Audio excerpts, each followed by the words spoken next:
Olá, sejam todos bem-vindos ao programa Rota 242, da Constante TV, uma TV comprometida em levar o evangelho a todos os lugares. E hoje eu tô aqui, com a minha amiga e colega de mesa, Larissa Douzani. Tudo bem, Larissa? Como é que tá o coração? Tá ansiosa pro programa de hoje? Tudo bem, eu tô bastante ansiosa, porque hoje nós temos dois convidados super especiais.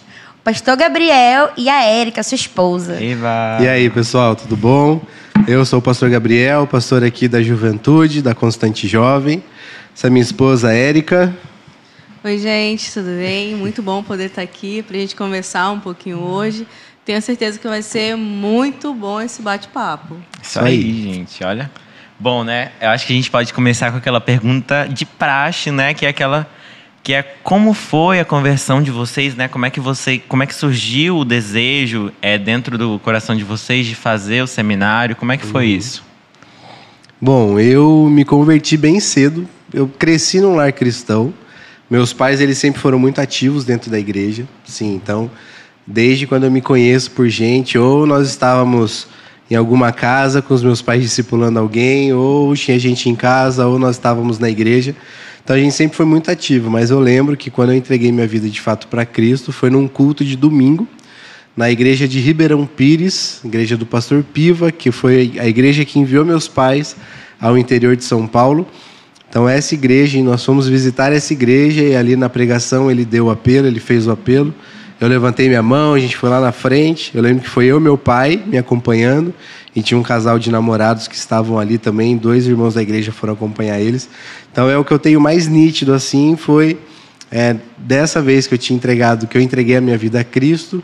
Só que ao decorrer de toda a minha jornada dentro da igreja, ali eu sempre fui aquele bem ativo dentro da igreja. Sim. E às vezes o ativo dentro da igreja não significa que você de fato está perto de Deus. Sim. Você pode estar na igreja, pode estar trabalhando, pode estar fazendo várias coisas, mas você não está perto de Deus. Então ali na minha adolescência eu fui discipulado pelo pastor Átila, que era o pastor na minha adolescência. Ele foi me acompanhando tudo. Só que chegou uma fase de faculdade, fase de ali na juventude mesmo, Eu sou formado em ciência da computação. Então ali eu sempre fui muito na igreja, sempre estive na igreja, mas eu não tinha uma vida de devocional todos os dias ali. E o pastor cobrava muito, não tinha uma vida de oração constante. Então tudo isso, sim, dava aula de EBD, dava aula para culto infantil, tocava no louvor, participava da recepção da igreja, participava dos cultos de jovens, tudo, Fazia tudo. Mas a minha vida realmente com Deus, eu não tinha tanto assim, sabe? Era essa um pouco mais frio, essa intimidade com Deus mesmo. E foi aí que eu entrei no motoclube. O Motoclube Águias de Cristo. Eu fui vice-presidente do motoclube lá na unidade de Mogi Guaçu.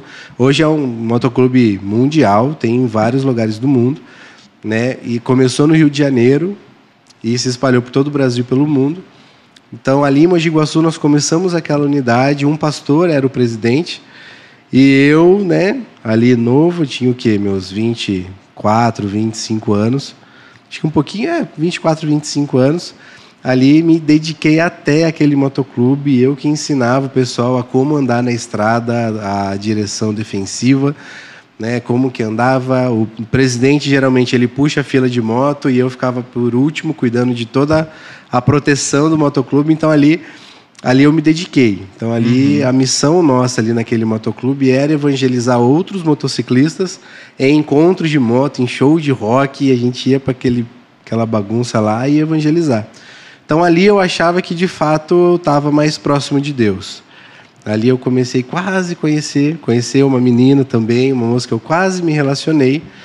Só que aí, acho que Deus tinha um propósito para tudo, Porque Deus, ele começou a tirar algumas coisas. Sim. Então ele tirou o trabalho que eu tinha, trabalhava no Tribunal de Justiça, na parte de informática, ali de Mojimirim. O motoclube que eu me dedicava tanto, começou a acontecer algumas coisas ali internamente, entre o presidente e eu, o secretário e o tesoureiro, entre os 4, que eram meus amigos. O tesoureiro e o secretário eram meus amigos, só que o presidente, ele começou a falar mal de mim para eles, falar mal deles para mim, a gente conversava assim. Então começou a acontecer várias coisas e eu saí. E a pior coisa para um motociclista é você tirar o teu colete, tirar o canivete do bolso e rasgar assim, o seu emblema, Tirar o seu emblema e devolver. Não. E ali eu não estava entendendo o que estava acontecendo. Deus ele foi tirando o motoclube, que eu me dedicava muito. Aí logo em seguida ele tirou o relacionamento, que eu me dedicava muito também. Uma moça que morava em outra cidade. E eu não media nenhum esforço para estar ali com ela. Então ia e voltava assim, às vezes 2 vezes no mesmo dia. Nessa parte eu falo amém. A Érica gosta dessa parte. Só que eu vejo todo o controle de Deus mesmo. Deus e seus propósitos, Exatamente. Porque o plano era...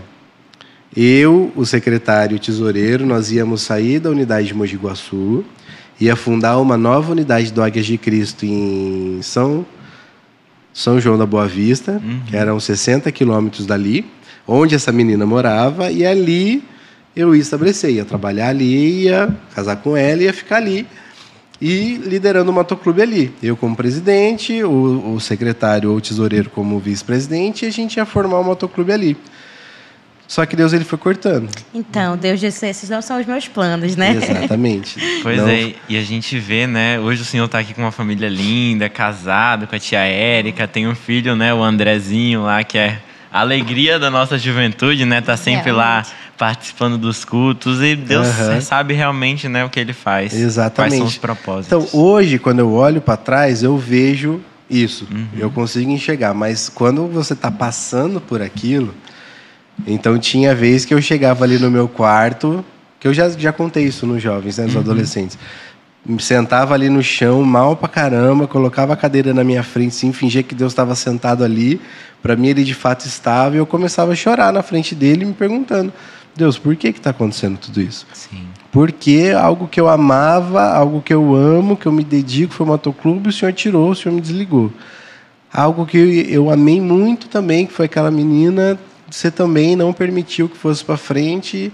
E eu cheguei assim num estágio ali que o pastor ele me chamou para conversar, o pastor na época, meu pastor, o pastor Sérgio, e eu comecei a falar para ele que eu não tinha nenhuma perspectiva de futuro, não tinha perspectiva de casamento, sabe? Quando você tá sem rumo, você não tem um caminho assim. Aí ele falou, nossa, Gabriel, eu cheguei a ser do mesmo jeito que você e Deus ele me quis no seminário. Você nunca pensou em ir para o seminário? E assim, eu nunca tinha pensado ou sonhado em ser pastor. Eu já tinha recebido algo, que foi como se fosse uma promessa, não sei, né? Um pastor, ele me chamou. No meio, quando eu recebi meu colete, né? O meio mais assembleiano, pentecostal, ele me chamou lá no púlpito, esse pastor que eu nem conheço, nem lembro quem é, ele me chamou lá em cima do púlpito, aí ele tirou o microfone e ele falou assim no meu ouvido, Gabriel, para de orar isso. Minha oração realmente que eu fazia. Ele falou, para de falar essas coisas, porque Deus já fez isso em você. Ele falou, e Deus está me mandando te dizer mais uma coisa. Um dia eu vou te ver aqui em cima, pregando a palavra. Não lá embaixo, mas um dia você vai estar aqui atrás do púlpito pregando a palavra. Aí eu achava, eu como vice-presidente, eu vou estar aqui, né? Vou ter que fazer isso. Mas não, Deus realmente que me queria como pastor. Ele tinha planos... Não imaginei em Manaus, né? Sim. Mas... Bem distante. Pois é, né? São Paulo para Manaus. Exatamente. Aí foi o pastor Sérgio, porque assim, eu sou muito ligado à minha família, meus pais. Muito ligado. E qualquer coisa, meus pais eles estão à disposição. Do mesmo jeito que eu lido com a juventude. Qualquer coisa, qualquer jovem adolescente que me ligar, eu vou estar à disposição em ajudar. E ali...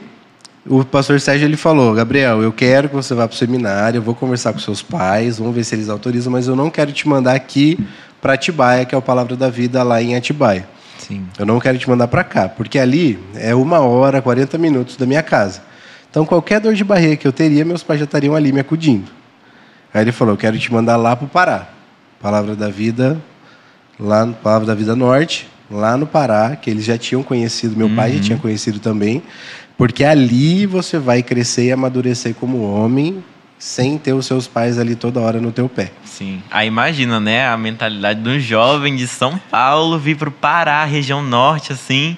Como é que foi isso para o senhor? A gente imagina que é tudo mato, né? Que é tudo floresta. Que essa é uma visão que o sulista tem, né, ali. Só que aí eu comecei a pesquisar, comecei a ver, meu pai falou tudo.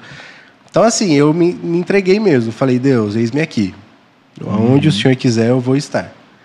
Então, Deus, ele me deu muita paz no coração, sabe? Aquele sentimento de... Pronto. Descansar. Ele me deu muito isso. Então, aí que eu vi. E não só comigo.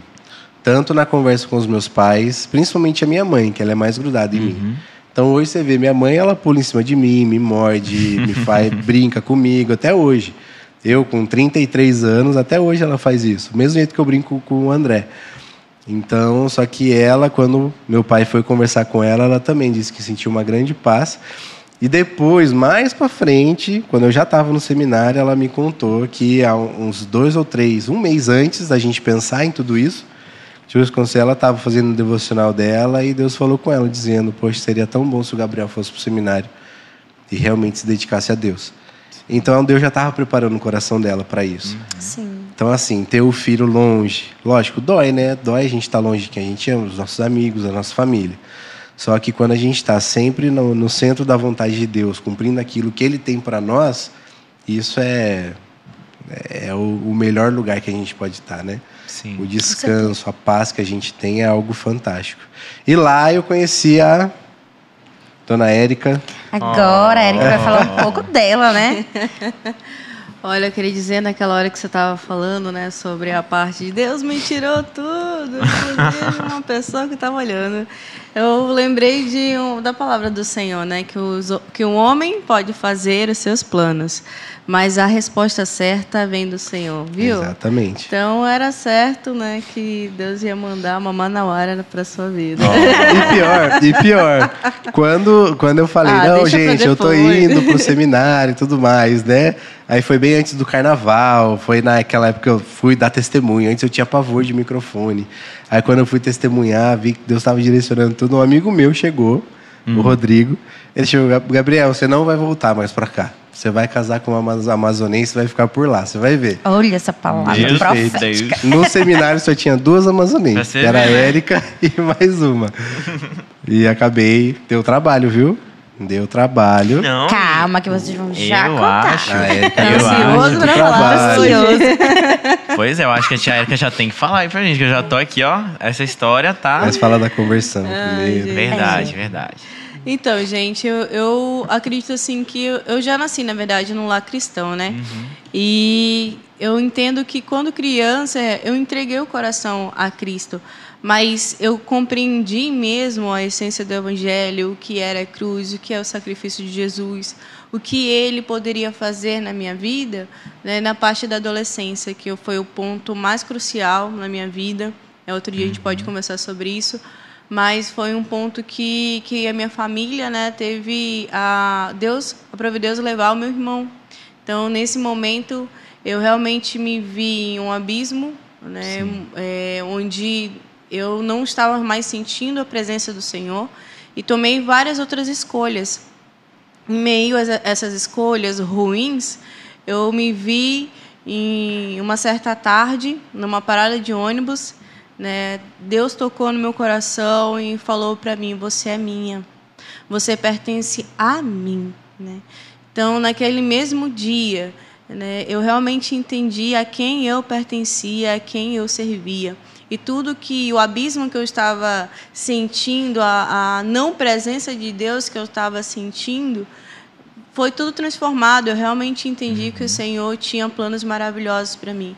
E quando criança, eu sempre lembro que quando vinha missionários aqui, eu gostava de conhecer, eu era a primeira a conhecer. Minha mãe conta, quando eu era criança, que eu queria ir dentro do carro do pastor, né? Então, era uma briga na época. Era uma briga para... Cadê a Érica? Tá no carro do pastor, né?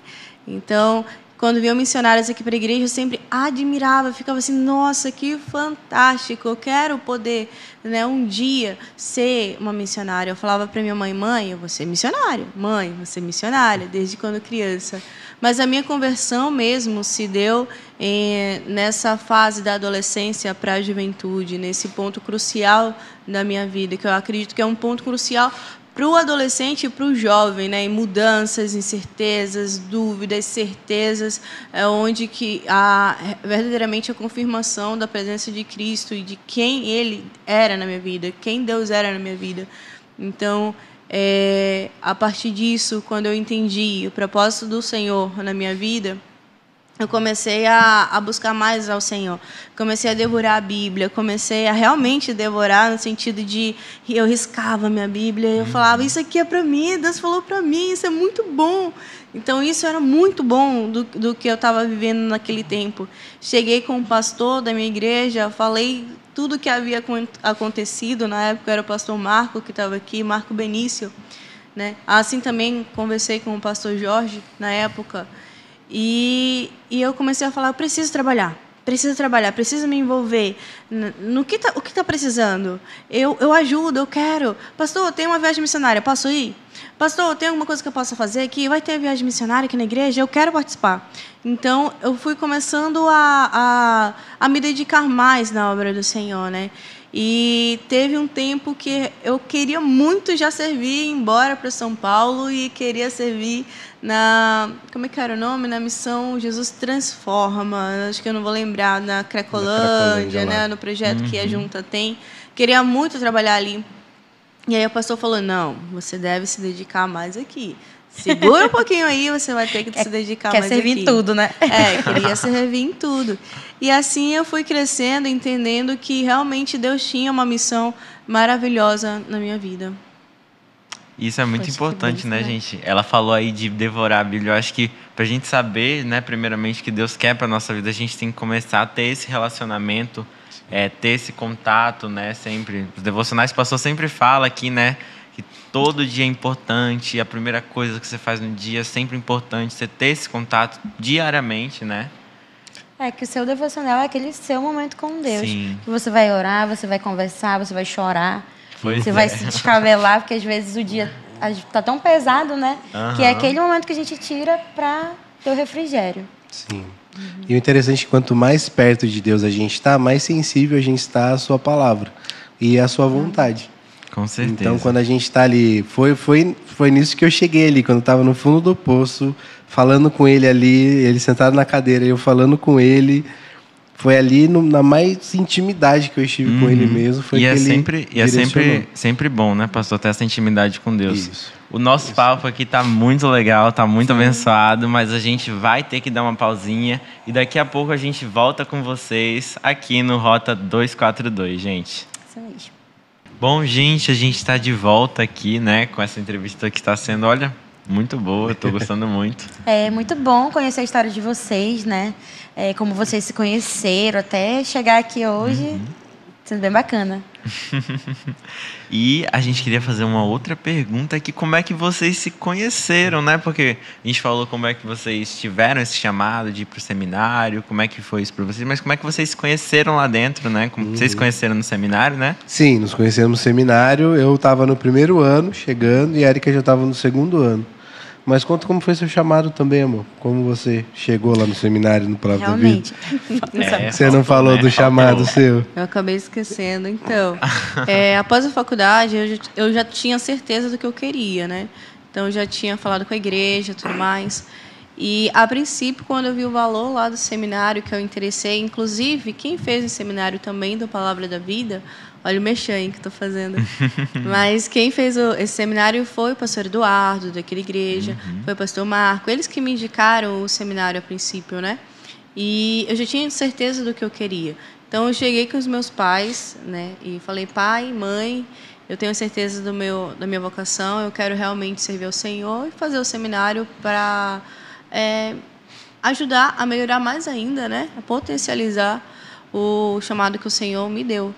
E eu lembro que minha mãe não acreditou, né? Minha mãe ficou assim, não, será a Érica? Não, acho que não, né? E aí muita gente chegou comigo, amigos, e eu acho que ela vai ficar só um mês e vai voltar, né? Mas eu sabia realmente o que Deus tinha para mim. Então, cheguei com a igreja pôde estar abençoando, me enviando, né? Amigos também estiveram presentes comigo nessa parceria durante 4 anos. E assim fui para a Palavra da Vida, né? Mas antes eu fui para Atibaia, a Palavra da Vida é lá de Atibaia. E aí era lá que eu queria ir, na verdade. Cheguei lá, encontrei uma pessoa que eu tinha visto há muito tempo, lá do Palavra da Vida Norte. Aí eu olhei, nossa, eu acho que é um sinal. Eu acho que o sinal ele tá aqui não é por acaso. E ele é bem grandão, né? Então ele... Cipe. Era o Cipe, exatamente. Branco, altão. Dava para se destacar no meio de todo mundo, né?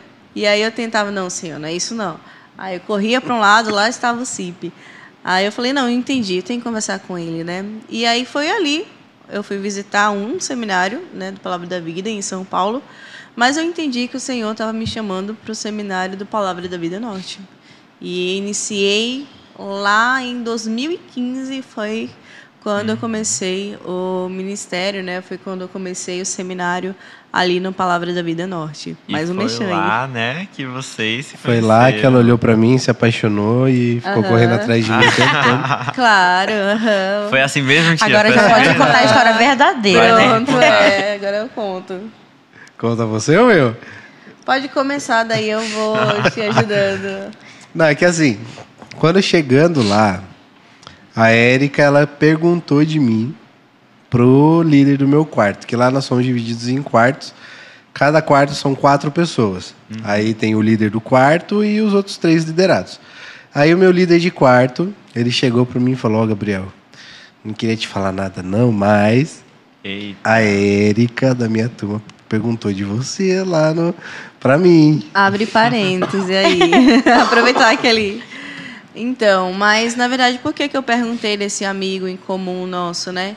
Ele era da minha turma, só que ele era o líder do primeiro ano, que era onde o Gabriel era. Eu pensei que o Gabriel estava interessado em uma amiga minha. E aquela coisa de amiga, né? Deixa eu ver como é que ele é para você. E aí, bora ver se o cara realmente, o homem de Deus, é para você e tudo mais. Então, eu fui perguntar desse amigo em comum. Eu perguntei, como é que ele é no quarto, né? Fui perguntar. Ele é legal, responsável. Comecei a perguntar um monte de coisa, né? E só que esse amigo meio que interpretou errado aí, né? Errado, será que ela né? tinha interesse, né? Errado. Foi ajudar a amiga, né? Não tinha, não. Aí, assim, a Érica, ela tava comigo, porque lá tem os grupinhos, que é assim, os seminaristas, eles são divididos em pequenas famílias e um missionário com sua família cuida desse grupinho. Então, nós somos todos divididos. Então, se eu tenho algum problema no seminário, eu tenho que ir primeiro para o meu pai de grupinho, que é o missionário, para ver se ele resolve. Se não, aí vai para o diretor, para todo mundo lá do seminário, para quem manda lá. Então, a Érica, ela estava no mesmo grupinho que eu. Então, ela grudou em mim no grupinho. Ela estava também no mesmo tarefão que eu. Tarefão é o trabalho que nós temos. Então, ou o tarefão é na louça de segunda e terça, ou quinta e sexta, ou o tarefão na quarta-feira, que é aquele tarefão que cuida de toda a área lá do seminário. São os alunos que cuidam. Resumindo, em todas as atividades, nós estávamos juntos, em todas né? As atividades. Nós dois juntos. Então, lavamos a louça junto, né? Trabalhamos junto, no grupinho estudamos junto. Também juntos. Então aí todo a gente tempo nós foi estreitando mais os laços. Só que assim, o primeiro aninho seria não pode nem pensar em namorar. Sim. Lá. Porque acontecia muito assim, no primeiro ano chega lá, aí ele fica meio carente, longe da família, longe de casa, tudo mais, aí arranja uma menina ou um menino, aí se relaciona e chega no final do ano que vai embora, acaba tudo e pronto. Aí o seminário cortou. O seminário tirou isso, proibiu qualquer tipo de conversa sobre isso no primeiro ano. Sobre relacionamento. Sobre relacionamento. Seria só no segundo ano. Só que aconteceu uma situação lá com o líder, porque lá tem quem toma conta do ministério de final de semana, um missionário. Tem quem toma conta do setor vida, que é toda essa parte de relacionamento, como você lida com o trabalho, como você lida com as pessoas, o seu comportamento lá dentro. É o setor vida que cuida, o setor ministério, o setor estudo, que são as provas, são tudo lá. Então, o setor vida era um cara bem assim rígido. Então, ele não podia fazer nada só que ele entrou em disciplina. E ele foi para Atibaia. Então, entrando em disciplina e indo para Atibaia, outra pessoa assumiu, que foi o César, que é o missionário que era meu pai e o pai dela de grupinho. E o César, ele é aquele cara que, nossa, gente boa demais, me conheceu mais, conhecia a Érica já, então ele confiou em mim, não sei porquê, mas ele foi com a minha cara, acho que ele confiou em mim. Então ele permitiu que a gente se conhecesse mais, né? E quando eu realmente comecei a olhar para a Érica e ver que de fato eu poderia casar com ela, aí eu cheguei para ela, chamei ela lá num dia que a gente conversou ali na frente do Iniciativa, no banquinho ali, e eu falei para ela: ó, Érica, eu gosto de você, eu quero casar com você e eu não tô mais com idade para ficar brincando de namorinho, não. Então a gente já sabia quem é que tava com o interesse não, foi inicial, eu, né? Eu brinco que foi ela, mas foi eu. E eu falei para ela: não tô com mais idade para brincar de namorinho, não. Eu quero casar com você. Então eu não sei como, não sei quando, mas eu quero casar contigo. E aí, você topa? Vamos comigo? Conhecer, vamos. Aí, a princípio, ela... Eu tremi na base, né? Porque outras experiências que a gente já teve assim na vida, né? Eu nunca teve alguém que chegou assim e falou: quer casar comigo? Eu estou aqui para casar com você. A gente entende que essa é a essência do casamento, esse é o propósito do namoro, né? Para que a gente realmente case. É isso, né? Não é um test drive ali. Sim. Mas eu nunca tinha ouvido essa palavra. Quer casar comigo? Entende? Eu tô aqui para casar. Eu digo que o Gabri, quando chegou comigo, ele não me pediu namoro, ele me pediu em casamento. Então, para mim, foi algo novo, né? E entre um turbilhão de sentimentos, algumas coisas que eu já tinha vivido, para mim foi angustiante no sentido de pensar: será que isso é verdade? Né? Eu acho que com certeza tem gente que vai se identificar comigo, né? Quando a gente fala isso dessas experiências. Por isso, esperem, gente, esperem em Deus, porque vale muito a pena, né? Esperar você casar com uma só pessoa, né? E namorar uma só pessoa, casar. Mas devido a essas experiências, isso foi bem traumatizante para mim, assim, foi bem, ai meu Deus, não acredito que é isso que ele está falando. Eu né? quase desisti. Porque assim, ela a princípio, não, vamos embora. Aí começamos a se conhecer mais, né? Apresentei ela para os meus pais foram lá me visitar, eu apresentei ela para os meus pais. E tudo isso foi antes de julho, foi tudo no primeiro bimestre ainda ali, primeiro trimestre, os primeiros meses ali. Então eu já estava convicto do que eu queria. Do namoro ao casamento, teve assim muitas dúvidas? Tava assim ansiosa? Desde o início até assim já quase pro casamento, assim, eu acho, praticamente, porque Ela quase terminou comigo no dia do casamento. Nossa. Porque essa é uma outra história, né, para outro dia, mas assim deu tudo certo. Mas eu lembro que logo no início ali, quando ele falou assim, em meados de maio, eu lembro ainda de 2016, né? Os pais dele chegaram no Pará querendo conhecer, eles foram em abril. Né? Abril para maio, Não, por ali. Acho que era em maio. Maio eles foram. E aí eles falaram, né? Vamos sair. Meu Deus, eu vou conhecer os dois, não acredito. Eu tava morrendo de medo. Bateu e ainda aquele tinha desespero, né? Ainda tinha teve um casal de amigos nossos que também estavam dos amigos dele, que né? São que meus ali. amigos. Paulinha, que cresceu comigo a vida toda. Eles estavam fazendo seminário na época também, junto com a gente. Aí eles falaram: vou levar você. Meu Deus, eu orei tanto, tremi na base. Eu falei: meu pai, eu vou estar sozinha. Me dá um sinal. Me deu um sinal. E o Senhor me falou em Mateus 6, né? Que se das aves Deus cuida, você tem muito mais valor. Então fica tranquila, eu vou estar com você. E quando eu entro no carro, indo em direção... gente, parece coisa de porque, história, assim, né? O seminário é em Benevides, é uma cidade metropolitana. Então a gente foi encontrar com meus pais lá no aeroporto, assim, um hotel perto. Aí depois eles vieram com a gente para o seminário. E aí quando eu entro no carro, coloco uma música ali e toca a música do meu devocional. Gente, por isso que eu falo... escutem a voz de Deus, não percam tempo. E Deus me direcionou e falava exatamente isso, né? Eu vou até dar uma palhinha, né, do que estava Eu acho que pode dar, mas falava basicamente assim: se das aves Deus cuida, sei que tenho muito mais valor. Ensina-me a descansar. E aí vai continuando a música. E eu falei: nossa, Deus está comigo. E quando a gente chegou lá também, conheci os meus futuros sogros ali, né? O pai dele me deu um super abraço. Quando nós fomos almoçar, eu vi um pássaro longe, assim, no meio de todo mundo, assim, mas, na verdade, ele estava em cima de uma cadeira dali da área de alimentação, mas ele não estava com medo. E Deus falou no meu coração, ele está ali, você pensa que ele está sozinho? Ele não está. Eu estou cuidando dele, assim como eu estou cuidando de você. E aí ela conheceu meus pais. Só que assim, a Érica, que o seminário ele é muito intenso. É muito trabalho, muita coisa para entregar toda semana.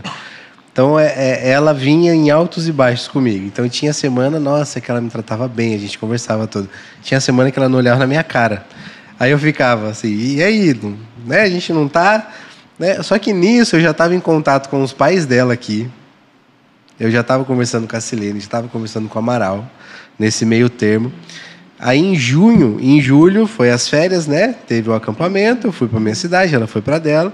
E em julho a gente decidiu começar a orar para nos começar a namorar. Então assim, a oração para mim era o quê? Nós já temos assim um compromisso quase firmado, nós estamos esperando dar o tempo e a resposta de Deus. Então vamos juntos buscando a Deus para afirmar o relacionamento depois. Então para mim era isso. Então eu pedi autorização para os pais dela para a gente começar a orar. Ela conversou com o pai dela. O pai dela já tinha conversado comigo. O pai dela falava, tenha paciência. Ela é difícil mesmo, tenha paciência. A Silene, ela nem sabia. Então eu já conversava. Porque assim, né? Eu conquisto o sogro e a sogra. Ainda bem que já tinham aliadas, né? Exatamente. Só que em julho, quando a gente decidiu... Fica a dica, gente. Que estava orando, para mim já estava tudo certo. No final do ano eu já ia pedir ele namoro, certo? Então, já comprei a passagem para vir aqui para Manaus em dezembro. Dezembro ou janeiro? Um dos dois. Dezembro para janeiro, isso. Né? Que a gente então, eu já tinha decidido, já estava comprada a passagem para eu vir para cá. Aí, só que nesse meio tempo, de julho até final do ano, ela ficou nessa de novo. Uma hora eu gosto, uma hora eu não gosto. Ai, te amo, ai, te odeio. Sabe, era uma semana sim, uma não. Aí teve o que eu sempre conto, que é uma situação que eu fui para uma viagem missionária junto com a minha turma no primeiro ano. Fiquei uma semana longe. Aí voltei, pronto, ela morrendo de saudade e tudo. Agora ele vai ficar bem feliz nisso. Aí ela me entregou um papelzinho com aquela música do Baruch, do Eu Gosto Tanto de Você e Pra Sempre Quero Ser Seu Eterno Namorado. Oh. Aí eu, poxa, olha que legal, né? Ela decidiu. Sim. Pronto, tá tudo certo. Aí na outra semana, o que aconteceu? Virou a cara. Não olhava na minha cara mais. Eu tentava conversar com ela, nada. Sabe quando ela ignorava mesmo? Agora o pessoal deve estar falando, caramba, que mancada, né? Aí eu peguei esse bilhetinho dela, cheguei pra ela e falei, ó, Érica. Pronto, fala. Agora é o momento que você mais gosta, vai. Eu falei pra ela, quando isso aqui realmente for verdade, você me entrega. Eita. Entreguei pra ela e saí fora, fui embora. Aí ela levou esse chacoalhão, ela tirou um mês. Era em outubro. Ele nunca vai esquecer. Aí esse outubro ela tirou pra jejuar e orar pra ver se de fato era isso que ela queria. Se realmente era eu mesmo, que era pra ela se relacionar e casar, ou não. Só que esse mês ela ficou sem falar comigo. Uhum. Eita.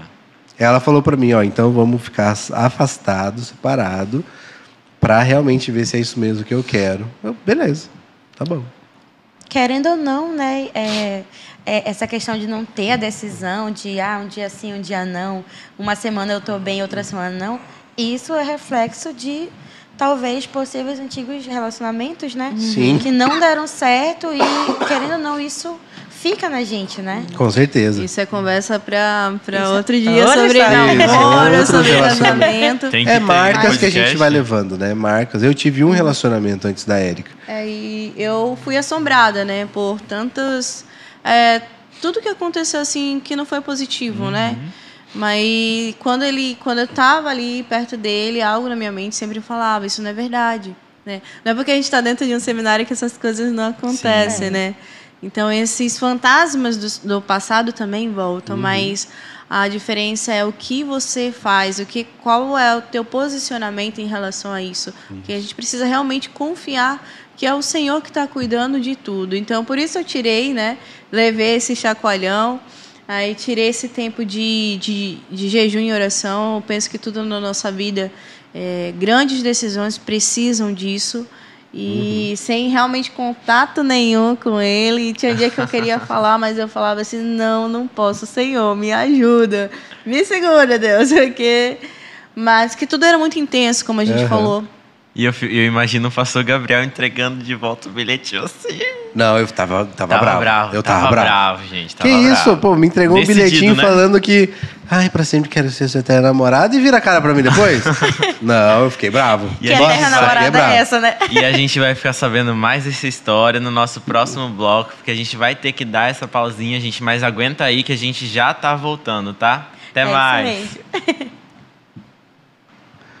Bom, gente, estamos de volta aqui com esse papo maravilhoso. Olha, eu tô gostando muito, Larissa, olha. Sim, também. É muito bom poder conhecer vocês mais um pouco, a história, como vocês se conheceram, tudinho. Mas agora a gente vai falar do Ministério de Jovens em si. Mas deixa eu só resumir o jeito que deu o sim dela, né? Ah, é verdade. Terminou esse mês de jejum que ela fez, ela tinha decidido. Não.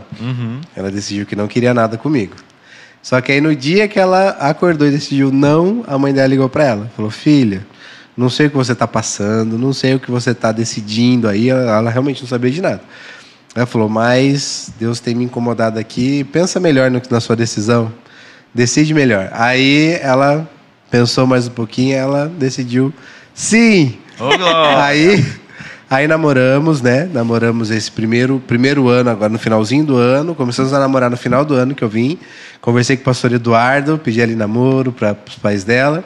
Aí namoramos um ano, noivamos mais um ano e casamos em 2019. Né, amor? Começo de 2019 e estamos aí até hoje.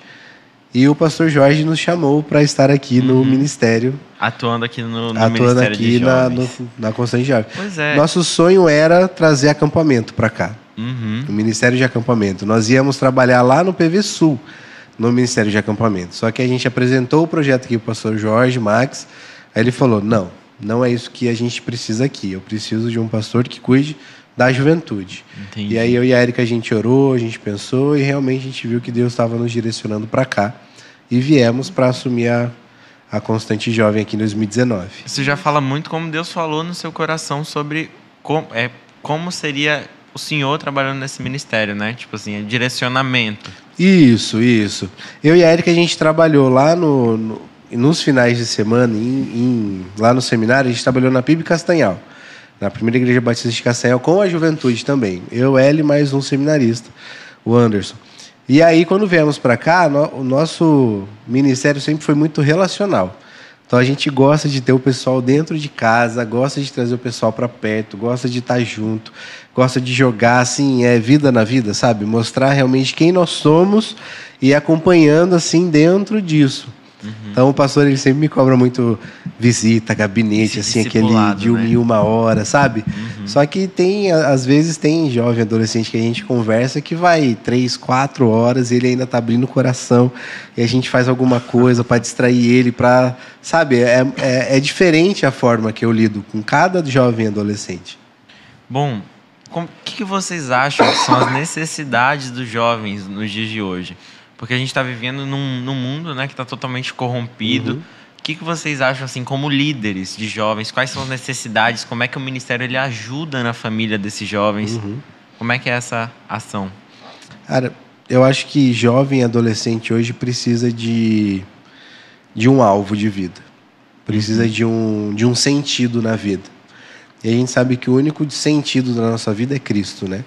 Então, quando eu realmente entrego a minha vida a Cristo, Ele me dá o sentido verdadeiro da vida, que é louvá-lo e engrandecer. Então, num mundo onde tudo é relativo, onde não há algo certo, algo palpável para a minha vida, aí o jovem fica à mercê de tudo. Então, ele não tem um alvo, uma direção a qual ele quer caminhar. Então, eu acho que ele precisa desse alvo, ele precisa dessa direção, desse direcionamento que só a Bíblia pode nos dar, que é Cristo, né? Então, hoje eu vejo... E em relação à juventude nossa, uma coisa que eu vejo que falta muito é comprometimento. Comprometimento com Deus em primeiro lugar e com a juventude. Que você pode ver, qualquer coisa que tenha no sábado, o jovem troca o culto para estar em qualquer outro lugar. Então, biblicamente falando, tinha que ser o contrário, né? Melhor coisa é estar na tua casa do que em 1000 outros lugares. Então o jovem prefere estar em 1000 outros lugares do que na casa do Senhor, né? Então a gente tenta montar uma programação bíblica, uma programação focada em Cristo, uma programação com pregação expositiva e tudo mais, assim, bem baseada, fundamentada na palavra de Deus, ao mesmo tempo que é atrativo ao jovem adolescente, com jogos, com conversa, bate-papo, pequenos grupos, que estreita mais os laços, né? É o que fala o Rota 242, né? Exatamente, o Rota 242 veio da base da nossa juventude, né? Que é o Atos 2:42. Ele se dedicava ao ensino dos apóstolos, a palavra de Deus, à comunhão, um lidando com o outro, ao partir do pão, lembrando do evangelho, daquilo que Cristo fez, a ceia do Senhor e as orações. Então a gente tem isso na nossa juventude. Nós temos a comunhão, nós temos o estudo da palavra, né? Hoje nós estamos fazendo a exposição de Timóteo, então nós já tivemos exposição de Gálatas, nós já tivemos outras exposições, e eu prezo muito pela exposição bíblica. Assim como o pastor Jorge Max preza pela exposição bíblica no púlpito, na juventude também. É a exposição da palavra de Deus.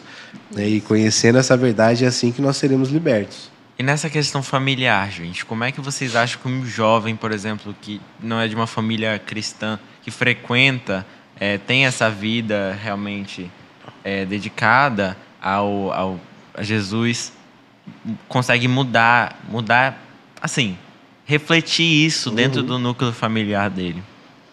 E é isso que nós buscamos. Como eu e a Érica, a gente mostra quem nós somos. Então a gente tenta trazer o jovem para dentro da nossa casa. Então, se ele não tem uma referência fora, ou na casa dele, de pais cristãos, a gente tenta dar essa referência para eles. A gente tenta mostrar para eles o que é ser cristão. Não só no ensino, mas ali jogando videogame em casa. O como nós temos que lidar. Né? Porque tem jovem que acha que o cristianismo, ser cristão, é chato. Porque eu não posso ir para balada, não posso jogar bola, não posso fazer nada, que tudo é pecado e eu tenho que estar na igreja 24 horas por dia. Mas não é. É lógico, tem ambientes saudáveis que eu vou estar. Eu não vou para balada, porque ali não é um ambiente para um cristão estar. Sim. Por tudo que está acontecendo ali. Mas eu posso me divertir em casa, jogar um videogame, estar junto com a galera, conversar, falar sobre coisas assim bacanas, não preciso só falar sobre Deus, que Deus vai direcionando, né? Então, quer eu coma, beba, ou faça qualquer outra coisa, eu faço tudo para a honra e glória de Deus. Sim. Então, a gente tenta mostrar que em tudo isso há a comunhão, primeiramente, com Deus, e o amor a Deus. E refletindo isso no amor ao próximo, né? A senhora quer falar um pouquinho, tia? Só eu estou falando, vou ficar quieto agora.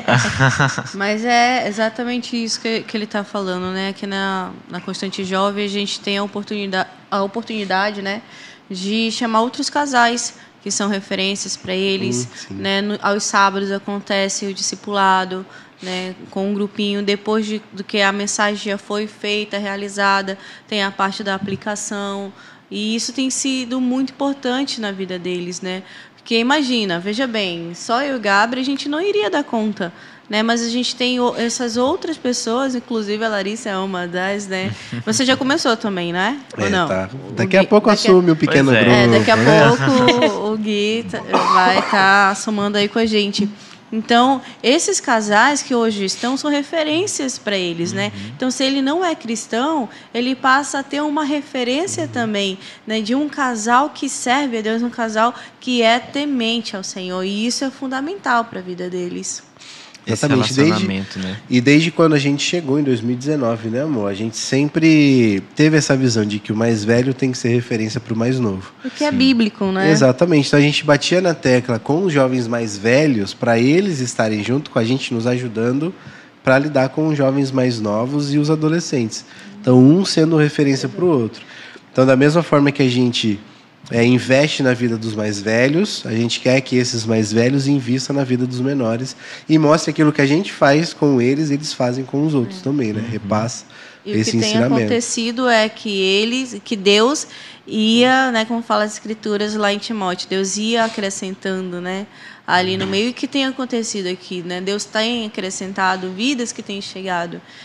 Para vocês, a juventude é um ministério novo, né? Porque tem quanto tempo, mais ou menos? 4 anos. Uns 4 anos. A gente começou... Quando vocês iniciaram, vocês acharam assim muito difícil ou Qual foi a primeira percepção de vocês? Eu acho que não tanto, porque nós já vimos no seminário, nós trabalhávamos, né, no nosso estágio de final de semana com jovens ali na PIB de Castanhal. Mas vir para cá também foi algo novo, né? A gente começou, teve uma vez que a gente só tava eu, Gabriel e mais uma pessoa, Sim. que era um culto de sábado. Mas foi bem difícil na época da pandemia, né, meu bem? E aí a conciliação de vocês, casamento, igreja, juventude, o filho... Era tudo novo, né? Então, assim, ministério novo, casamento novo. Então, primeiro ano, assim, foi mais fácil que a gente estava na lua de mel ainda, Sim. né? Então, só que o ministério, o primeiro ano, por causa das divisões que tinha aqui, jovens 2, jovens 1, adolescente, Jovens 3, jovens 4, um não se dava bem com o outro, assim, aí tinha aquele negócio, aí a gente tentando trazer todo mundo, tentando lidar com todo mundo separado. Então, o culto de adolescente era de quarta-feira, junto com homens e Déboras, que os pais aproveitavam para trazer todo mundo, então eu já ficava aqui. A gente tinha o quê? Uns 20, 25 que vinham, participavam. Culto de jovens mais velhos, jovens mais, era na sexta-feira à noite. Aí, a princípio, vinha 10. Aí, teve sexta que vinha 2, 1. Teve aí, um dia que veio 3. Eu, Gabriel e mais um. Teve um dia que estava eu, a Érica e o Ernei. Lá no gabinete, orando pela juventude, orando pelos jovens mais velhos, orando pelos jovens mais novos. Que a turma... E hoje a gente já consegue ver que tem bastante gente, né? Sim, Tem bastante jovens. Sim. E eles vêm no sábado, eles acabam se informando mais, até com relação aos grupos pequenos. Tem né? essa interação, né? Das diferentes idades, do contato, do aprendizado, né? Com o próximo. E isso foi pós-pandemia. Então, na pandemia, quando tudo fechou... Então, online, a gente juntou todo mundo e chegamos a ter o quê? 40 ali online, tudo ao mesmo tempo. Só que aí, depois da pandemia, foi que a gente resolveu. Então, acabou jovens, acabou adolescentes, vamos fazer uma juventude. E aí que surgiu a Constante Jovem. E deu certo, né? E deu certo. Uma identidade, aí tem a Constante Jovem, a Constante Teens, que juntando tudo a gente tem um só culto, mas a gente consegue ainda falar a língua de cada um. Isso. Quando divide uns pequenos grupos, né? Que jovens estão com os mais velhos, os mais novos estão com os mais novos, a gente consegue ter essa comunicação. Essa dinâmica, né? Essa dinâmica melhor. Bom, eu queria perguntar para vocês qual é a característica assim que vocês consideram para um jovem ele ter um sucesso, para ele ser um jovem de sucesso. Um jovem de sucesso, então, eu acredito que primeiramente é o temor do Senhor, né? O sucesso em si depende da maneira que nós possamos entender o sucesso. Sucesso talvez na carreira, sucesso na vida conjugal, profissional, emocional. Eu acredito que a base da nossa vida é o Senhor, né? Então, se nós temos o temor do Senhor, né, que é o princípio da sabedoria, né, e isso é aplicado em todas as áreas da nossa vida. Deus esclarece por completo todas as áreas da nossa vida. Ele nos direciona. Eu costumo dizer que Provérbios 3:5 fala: confia no Senhor teu Deus de todo o teu coração e não te apoie no teu próprio entendimento. Reconhece que Ele vai endireitar cada uma das suas veredas. E isso é o que significa o sucesso, se a gente pode dizer assim, essa palavra cristão, né? É você ter o temor do Senhor e ser dependente nele em todas as áreas da sua vida. Eu prefiro um jovem que, beleza, se formou, está correndo atrás da sua faculdade e tudo, mas que seja um cristão verdadeiro, com uma base sólida em relação a Deus, do que um jovem que ganhou milhões, mas que esqueceu a Deus. Então, eu acho que o jovem de sucesso realmente é aquele que está mais próximo de Deus. Exato. E o resto... Deus vai acrescentar na vida dele, né? Isso mesmo. E nesse sentido, olhando para a questão dos pais, qual conselho vocês dariam para os pais? Eu vi um pastor, eu falei até em outra igreja isso, aqui eu não falei. Mas esses dias eu vi um pastor que ele estava falando sobre o ministério de jovens nas igrejas. Né? E lá nos Estados Unidos, ele é americano, tudo, e lá o ministério de juventude é completamente separado da igreja. Então tem o prédio da juventude, o culto da juventude é separado do culto dos adultos, assim.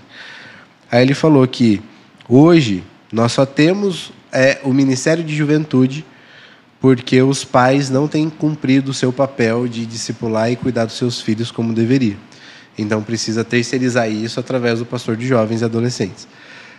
Então, o ideal mesmo seria os pais investindo na vida dos seus filhos e juntos crescendo e se aproximando mais de Deus. Sim. E aqui, o Ministério da Juventude, eu como pastor, seria só um auxílio para isso.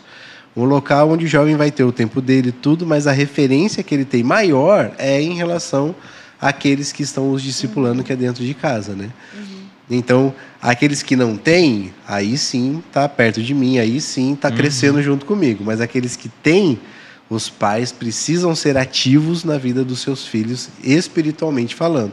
Não só cobrar faculdade, não só cobrar estudos, não só cobrar coisas secundárias, mas cobrando e vivendo uma vida com Deus. Cobrar até aquele relacionamento, né? Isso. Tem um culto aqui na nossa juventude que se chama Quando Eles Eram Jovens. Então, é uma programação, né, que é para os pais virem também, para estarem ali junto com seus filhos. E meu sonho é ver todos os pais aqui. E isso é um pedido de oração, né, um clamor.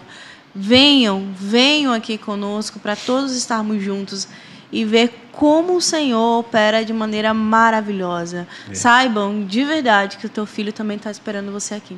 Bom, Exatamente. gente, a gente deu esse recado maravilhoso, né? Convidamos aí quem está assistindo, você do outro lado da telinha, para vir aqui acompanhar a gente no nosso Ministério de Jovens.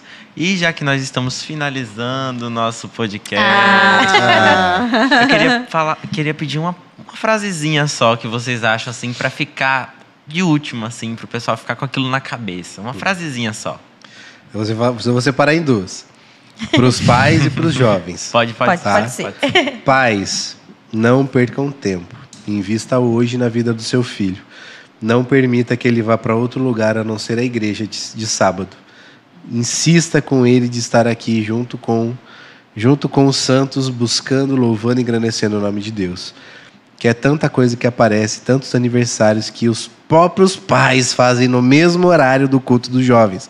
Mas, pai, a gente já faz o culto das 5h30 às 8, das 5h30 às 7, das 7h30, justamente para ter tempo no final da noite para fazer outras coisas. Filhos, jovens, adolescentes, o melhor lugar para vocês estarem é aos pés da cruz. prefiram estar aqui do que em 1000 outros lugares. O melhor lugar para vocês estarem é aos pés de Cristo Jesus, o Salvador das nossas vidas. O melhor lugar para a gente estar é aos pés dele. Então, o mundo pode nos oferecer muitas coisas, mas o único que nos dá a vida eterna é Cristo Jesus. Então, não perca tempo. O que você vive na sua juventude é tão pouco comparado à eternidade que nós teremos junto com Cristo. E nós, Gabriel e Érica, estamos aqui para servir a Cristo e também somos família, né? Podem contar conosco. Gente, muito obrigada pela participação de vocês. Eu espero que vocês deem sempre continuidade, né, no trabalho de jovens, porque isso é fantástico, isso mais na frente vai os edificar muito. E é isso, né, amigo? Bom, gente, nosso programa fica por aqui. Eu queria pedir para você que está aí do outro lado da telinha, curta, compartilhe, ative o sininho, acompanhe a nossa Web TV, Sim. porque a gente está fazendo isso tudo com muito amor e carinho e tudo com o propósito de espalhar o Evangelho de Cristo. Muito obrigado para quem assistiu. Esse foi o Rota 242 de hoje. Muito obrigado, pastor Érica, e nós ficamos por aqui. Até mais, gente! Até mais, gente!